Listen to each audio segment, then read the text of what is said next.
Hi!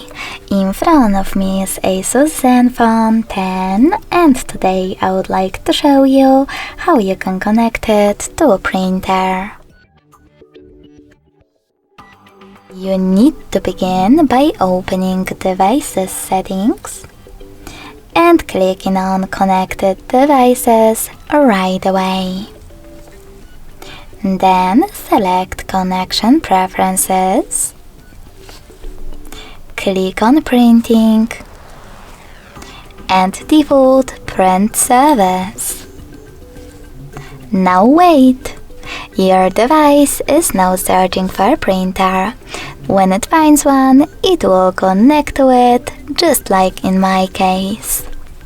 In order to disable this service and download a new one, tap on the switcher, go back, and select Add Service under the default one.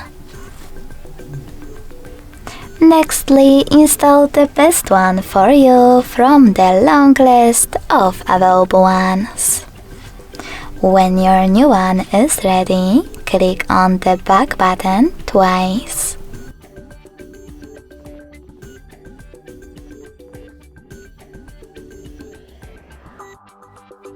Then click on your service and wait as well.